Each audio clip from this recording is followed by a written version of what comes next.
नमस्कार मुलांनो, आज आपण पाठ क्रमांक 7 ते 12 हे गणित विषयाचे त्यावर जे आपला तिसरी प्रश्नपत्रिका मी तुम्हाला दिली होती ती आपण समजून घेऊया। बघा, प्रश्न क्रमांक 1, 5 नंतर येणारी चौथी समसंख्या कोणती? जेव्हा नंतर ची संख्या विचारली जाते त्यावेळी आपल्याला नियम माहिती आहे, मागच्या व्हिडिओमध्ये आपण पाहिलंय काय, तर नंतरची पाहिजे असेल तर पहिला अधिक लिहायचं, नंतर कितवी पाहिजे ते दुप्पट करायचं बस, आणि अगोदरची हवी असेल संख्या तर वजा लिहायचं, आणि कितवी तर त्याच्या दुप्पट लिहायचं।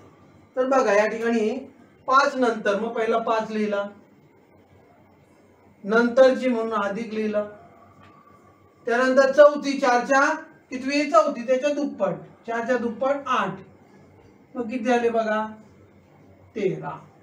आता चौथी समसंख्या कोणती बघा, पण आली कोणती विषम। इकडे लक्ष द्यायचं, जर समसंख्या विचारली आणि विषम आले असेल तर इथं अधिक केली की नाही, मग इथं वजा करायचं, वजा 1 ही झाली संख्या। एवढं सोपं आहे, लक्षात घ्या। जे कोणत्या संख्येनंतर ती पहिली संख्या लिहायची, नंतर असेल तर अधिक, पूर्वी असेल तर वजा, कितवी त्याच्या दुप्पट, येणारी संख्या बरोबर असेल तर प्रश्नच नाही, पण सम विचारले असेल आणि विषम आले असेल तर इकडे अधिक केलं असेल तर इथं वजा 1 करायचं, आणि इथं वजा केलं असेल तर अधिक 1 करायचं, एवढाच फरक, बस एवढं सोपं आहे। तर या ठिकाणी उत्तर 12 आलेलं आहे, पर्याय क्रमांक 1। दुसरा बघा, प्रश्न क्रमांक 2, 10 ही पहिली त्रिकोणी संख्या मानल्यास 10 नंतर येणारी चौथी त्रिकोणी संख्या कोणती? आपल्याला माहिती आहे त्रिकोणी संख्या पहिली 1, नंतर 3, ह्या त्रिकोणी संख्या म्हणजेच काय, तर आता 3 म्हणजे 1 ते 3 ची बेरीज, 1 ते 2 ची बेरीज, नंतर 1 ते 3 ची बेरीज, 1 ते 4 ची बेरीज, 1 ते 5 ची बेरीज, ह्या त्रिकोणी संख्या आहे।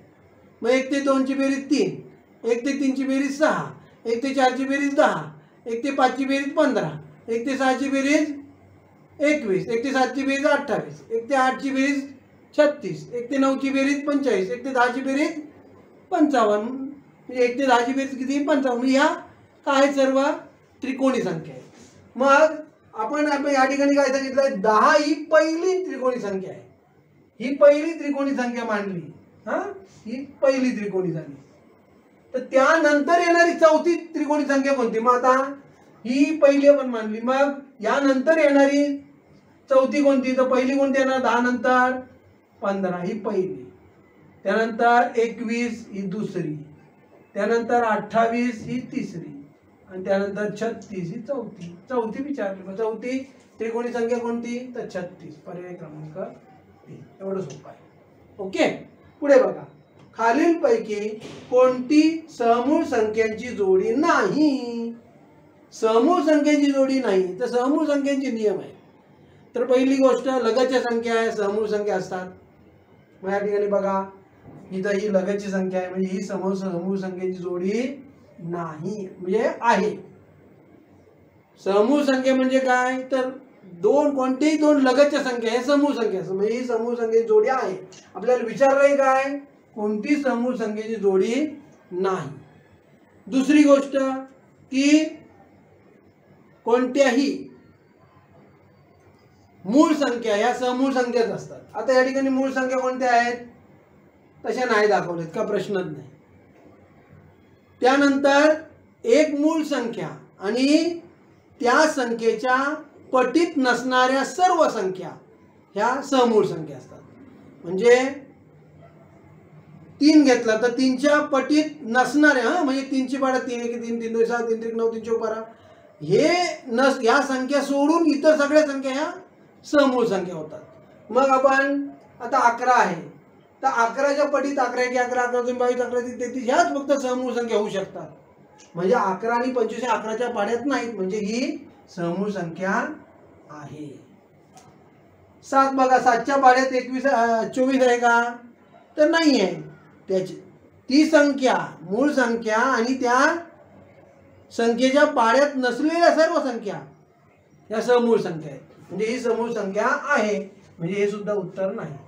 तर 3च्या पाड्यात मात्र 21 आहे, म्हणजे ही समूळ संख्येची जोडी नाही. हे एवढं सोपं आहे. आपल्याला विचारलंय समूळ संख्येची जोडी नाही, तर ती 3 आणि 21. पुढे बघा. तर या ठिकाणी वजाबाकी दिलेले आहे. वजाबाकीत स्टार, त्रिकोण, चौकोन याच्या जागी अनुक्रमे कोणते अंक येईल? अनुक्रम म्हणजे क्रमाने कोणते अंक येतील? आता आपल्याला त्यासाठी वजाबाकी करावी लागेल. बघा, 1 मधून 5 जाणार नाही, मग काय करायचं? तू खोडायचा, इथं लिहायचा, इथून उसना घ्यायचा, झाले 11. आता 6तून 1 गेला, राहिले 5. बघा, आता 11तून 5 गेले, राहिले 6 आहे. बरोबर आलं की नाही? बरोबर आलं. आता 5तून किती गेल्यावर 8 येतील? बघा, आता 5 कधी लक्षात घ्या एक महत्वाची गोष्ट की वजाबाकीसाठी वरची संख्या ही मोठी असली पाहिजे तरच वजाबाकी होणार. म्हणजेच आता बघा, आता ही संख्या या दोघांपेक्षाही मोठी असली पाहिजे, हे लक्षात घ्या. हे सगळ्यात महत्वाची गोष्ट. जी वरची संख्या असते ना, या दोघांपेक्षाही मोठी असली पाहिजे. मग आता हिच्यापेक्षा मोठी आहे का? नाही. याचा अर्थ आपल्याला इकडून उसना घ्यावा लागेल. बरोबर. मग 2तून उसना 1 गेला, राहिला 1. आता बघा, झाले की नाही 15. मग 15तून किती गेल्यावर 8 येतील? तर 7 गेल्यावर 8 येणार आहे की नाही? म्हणजे इथं काय येणार? 7. 15तून 7 गेले, राहिले 8. आता बघा, म्हणजे हा आला त्रिकोण. त्रिकोण म्हणजेच काय आला? 7. एवढं सोपं आहे. आता बघा, आता 1 मधून किती गेल्यावर 9 येतील? बघा, म्हणजे आलं परत मी मगाशी नियम जो सांगितला तोच, की ही संख्या या 2 अंकांपेक्षा मोठी असली पाहिजे. मग आहे का? नाही. मग नाही, आता लहान आहे, म्हणजे इकडून आपल्याला उसना घ्यायला पाहिजे. उसना घेतला, राहिले 6. आता 11. 11तून किती गेल्यावर 9 राहतील? तर 2. 11तून किती गेल्यावर 9 राहतील? 2. म्हणजे चौकोन हा 2 आहे. 6तून 6 गेल्यावर 0. बरोबर आहे. आता कितीतून 1 गेल्यावर 4 येईल? तर 5. 5 मधून 1 गेला, राहिले 4. म्हणजेच स्टारच्या जागी 5, त्रिकोणाच्या जागी 7 आणि चौकोनाच्या जागी 2. म्हणजे 5, 7, 2. 5, 7, 2 कुठे? इकडे बघा, पर्याय क्रमांक 2. म्हणजे अशा पद्धतीने सहजरित्या आपण काढू शकतो. पुढे बघा, एका शाळेतील 2485 विद्यार्थ्यांपैकी 1015 विद्यार्थी महाविद्यालयात, 945 विद्यार्थी माध्यमिक विद्यालयात, तर बाकी सर्व विद्यार्थी प्राथमिक विद्यालयात शिकतात. तर प्राथमिक विद्यालयात शिकणारे विद्यार्थी किती? आता बघा, एवढे सर्व विद्यार्थी आहेत, त्यातले हे महाविद्यालयात, हे माध्यमिक आणि उरलेले प्राथमिक. म्हणजेच काय करायला पाहिजे? ह्या संख्येतून या 2 संख्या वजा केल्या पाहिजे. मग पहिली वजा करूया. किती?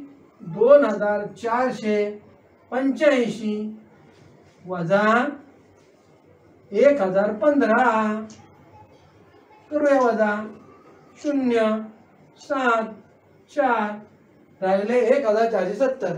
आणखी हे माध्यमिक विद्यालयात ते पण वजा करायचे. 1470 वजा 945. बघा, 0तून जाणार नाही म्हणून इकडे उसना घेतला, 10तून 5 गेले 5, 6तून 4 गेले 2 आणि 14तून 9 गेले 5. म्हणजे उत्तर किती आलं? 525. बघा, पर्याय क्रमांक 3. एवढं सोपं आहे. ओके. आता या ठिकाणी बघा, गुणाकार करा.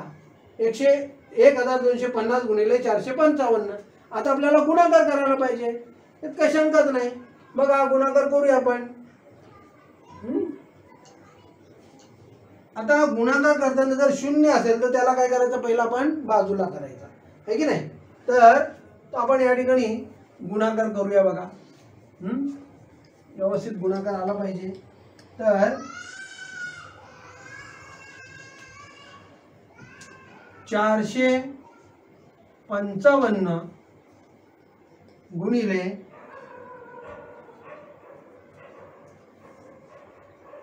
125. बघा, 455 गुणिले 1250 आहेत, मग शून्य आपण बाजूला करून ठेवलेला आहे म्हणून शून्य घ्यायचा नाही. मग आपण गुणाकार करूया. 5 5 25, हाच्याले 2, 5 5 25 ने 2 27, 7 हाच्याले 2, 5 21 20 ने 2 22. हे एका खालोखाल लिहिले. आता 2 ने गुणायचं आहे, पण 2 दशक आहे, मग दशकाचा शून्य आहे की नाही.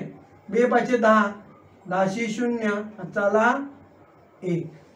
2 5 10, 10 ने 1 11, 11 1, हाताला 1. 2 चौक 8, 8 ने 1 9, 9100. आता 1 ने गुणायचं आहे, मग 1 हा शतक आहे, मग 1 वर 2 शून्य, इथं 2 शून्य द्यायचे. 1 वर 2 शून्य म्हणजे 100. मग 1 5 5, 1 5 5 आणि 1 4 4 करा बेरीज. आता त्यांची बेरीज करायची. 5 7 8 16, 9 ने 2 11, 11 ने 5 16, 16 ने 1 4 ने 1 5, म्हणजे 56,875 आहे का. 56,875 आणि त्याच्यावर हा जो शून्य राहिला की नाही तो शून्य द्यायचा. म्हणजेच 5,68,750, 5,68,750 बघा पर्याय क्रमांक. ओके. आता बघा या ठिकाणी या संख्येला 70 ने भागायचं, तर 70 शून्य शून्य पहिला कट करूया आपण, म्हणजे आपला सोपं झालं आहे की नाही. शून्य शून्य कट केला. आता 4,949 भागिले 7 एकदम सोपं आहे. 4,949 भागिले 7 बघा. 7 1 7, 7 7 49. आता 4 ला भागायचं, पण 4 7 पेक्षा लहान म्हणून शून्य. परत झाले 49, 7 7 49. किती उत्तर आला. 707. पर्याय क्रमांक 3. ओके. प्रश्न क्रमांक 8 पहा. प्रश्न क्रमांक 8 बघा. 6 गुणिले 12 भागिले 4 वजा 12 भागिले 2 बरोबर किती. तर आपल्याला माहिती आहे, पण ही जी पदावली आहे, पदावली सोडताना आपल्याला कंचे भागू बेव नुसार पहिला कंस असेल तर कंस, कंस नाही आहे म्हणून पहिला भागाकार, नंतर गुणाकार, नंतर बेरीज वजाबाकी. मग पहिला भागाकार करूया. तर पहिला भागाकार काय होईल, यांचा भागाकार. मग पहिला 6 तासात, 6 आपण तासात लिहिला. मग 12 भागिले 4 म्हणजे किती, 4 त्रिक 12, 3 वजा 12 भागिले 6 2 6. बघ किती सोपं आहे ते. 6 तासात गुणिले तासात 12 भागिले 4, 4 त्रिक 12, ह्याच्याबद्दल 3 आपण लिहिला. वजा तसंच बघा. आणि हा 12 भागिले 2 म्हणजे बेस आहे 12. असा. मग आता 6 त्रिक 18 वजा 6 बरोबर किती येणार, 12. एवढं सोपं आहे. म्हणजे काय येणार, पर्याय क्रमांक 2. पुढे बघा. प्रत्येक खोक्यात 35 पुस्तके, याप्रमाणे काही पुस्तके 120 खोक्यात भरली असता 24 पुस्तके शिल्लक राहिली, तर एकूण किती पुस्तके होती बघा. प्रत्येक खोक्यात किती, 35 पुस्तके. बघा अशी 120 खोक्यात भरली, म्हणजे काय करायला पाहिजे पहिला, तर 35 ने 120 ला गुणायला पाहिजे, है की नाही. कारण का प्रत्येक खोक्यामध्ये 35 पुस्तकं भरलेली आहेत. प्रत्येक खोक्यात किती, 35 पुस्तकं. आणि अशी म्हणजे अशी 120 खोके आहेत. ते 120 खोके, एका खोक्यामध्ये 35, तर 120 खोक्यामध्ये किती, तर एकावरून अनेक काढायची की आपल्याला गुणाकार करायचा. मग काय करायचं, तर 35 गुणिले 120. हा 120 चा शून्य आपण बाजूला करून ठेवायचा, है की नाही. तो आपण इथं मांडूया. आता 12 ने गुणूया. 12 5 60, 60 शून्य, आचाले 6, 12 36, 36 6 42. म्हणजे 4200 पुस्तकं ही खोक्यांमध्ये गेली. अजून 24 पुस्तकं शिल्लक राहिली, म्हणजे अजून 24 आहेत, म्हणजे अधिक 24. म्हणजे उत्तर किती, एकूण किती पुस्तकं होती, 4224 पुस्तकं होती. किती पुस्तकं एकूण होती, 4224. पर्याय क्रमांक 4. केलं व्यवस्थित शांतपणे तर आपल्याला उत्तर मिळणार. पुढे प्रत्येकी 65 रुपये प्रमाणे 45 जणांची जेवढी वर्गणी जमायला हवी होती त्यापेक्षा 378 ने कमी असलेली रक्कम जमा झाली. तर किती रक्कम जमा झाली? मग काय सारखं झालं. तर प्रत्येकाचे 65 असे किती जणांचे? 45. म्हणजे 65 ला 45 ने गुणायचं. 65 गुणिले 45 गुणूया आपण. मग 5 5 25, 4 2, 5 6 30, 30 2 32. तर 4 ने गुणायचं. 4 दशकाचा 0, 4 5 20 0 चले 2, 4 6 24, 24 2 26. बघा करूया बेरीज. 5 2 9 2. म्हणजे एवढी वर्गणी जमा व्हायला पाहिजे होती, पण काय झालं? 378 रुपये कमी झाले. मग किती जमा झाले? मग ते वजा करायचे. 378 वजा 378. एवढं सोपं आहे. मग 15 तून 8 गेले 7, 11 तून 7 गेले 4, 8 तून 3 गेले 5, 2547 एवढी रक्कम जमा झाली. 2547. पर्याय क्रमांक 1. एवढं सोपं आहे. बघा पुढचं बघा. 7 क्रमवार विषम संख्येची बेरीज खालीलपैकी कोणती? आपला नियमच आहे, जर क्रमवार जर विषम संख्या असतील म्हणजे क्रमवार आणि त्या विषम असतील. विषम म्हणजे कोणत्या? तर एकूण संख्या 3 5 7 9 11 13 या जर क्रमवार विषम संख्या असतील किंवा त्यांच्यातला फरक समान असेल तर मधली संख्या ही सरासरी असते. मधली संख्या काय असते? याची सरासरी. मग एकूण बेरीज बरोबर काय? तर बेरीज बरोबर काय? तर सरासरी गुणिले एकूण संख्या. सरासरी गुणिले एकूण संख्या. मग सरासरी म्हणजे मधली संख्या. मग मधली संख्या कोणती? आता 7 आहेत, तर 7च्या मधली कोणती येणार? तर चौथी संख्या. कोणती? चौथी. म्हणजे सरासरी चौथी संख्या येईल. मग चौथी संख्या ही झाली चौथी, आणि चौथी संख्या आणि एकूण संख्या किती? 7. म्हणजे चौथ्या संख्येच्या 7 पट. तर घेणार चौथ्या संख्येच्या 7 पट. पर्याय क्रमांक 4. आले ना? प्रश्न क्रमांक 12.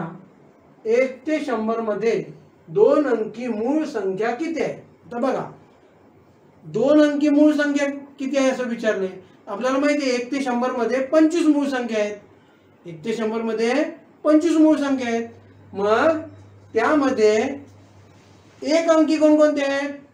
मूळ संख्या 2 3 5 7. हे 4 एक अंकी आहेत आणि उरलेल्या 2 अंकी आहेत. मग एकूण 25. 25 मधून 4 गेले, मग किती राहिले? 21. म्हणजेच पर्याय क्रमांक 3. मग 1 ते 100 मध्ये 2 अंकी मूळ संख्या किती आहेत? तर 21. एकूण किती आहेत? 25. हे लक्षात ठेवायचं. 1 ते 50 मध्ये 15 आहे. ओके. आता पुढे बघा. 10 ते 30 मधील सर्व विषम संख्यांची बेरीज किती? तर आपल्याला हे सोपं आहे, काही अवघड नाही. फक्त काय लक्षात आपल्याला असायला पाहिजे? तर लक्षात घ्या 1 ते 10 ची बेरीज किती? 55. 1 ते 10 ची बेरीज 55. त्यामधील समसंख्यांची बेरीज 30 आणि विषम संख्यांची बेरीज 25 असं आहे. आणि समसंख्यांची बेरीज आणि विषम संख्या हे 50-50 ने वाढत जातात टप्प्यात, पुढच्या टप्प्यात. मग आता आपण जर 11 ते 20 घेतलं तर 11 ते 20 ची बेरीज किती? 155. बघा 1 ते 10 ची 55, 11 ते 20 155, 21 ते 30 255, 51 ते 50 60 555. एवढं सोपं आहे. मग 11 ते 20 155 मध्ये यामध्ये सम संख्यांची बेरीज तर 30 मध्ये 50 मिळवायचे 80, आणि विषम संख्येची बेरीज 25 मध्ये 50 मिळवायचे 75. आपल्याला विचारलंय काय? 10 ते 30. आपल्याला 11 ते 20 मिळाले. आता 21 ते 30. 21 ते 30 संख्यांची बेरीज 255. त्या समसंख्यांची बेरीज 80 मध्ये 50 मिळवले 130, आणि विषम संख्यांची बेरीज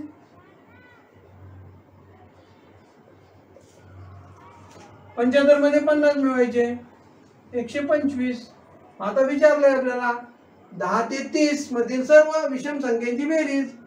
मग 10 ते 30 म्हणजेच 11 ते 30 एक प्रकारे, कारण 10 ही विषम संख्या नाही आहे, ती सम आहे.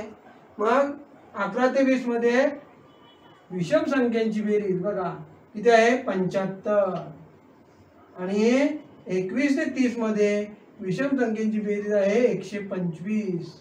म्हणजे एकूण किती झाले बघा तर 200. मग 10 ते 30 मधील सर्व विषम संख्यांची बेरीज किती असणार 200. म्हणजे पर्याय क्रमांक 1. एवढं सोपं आहे. आता बघा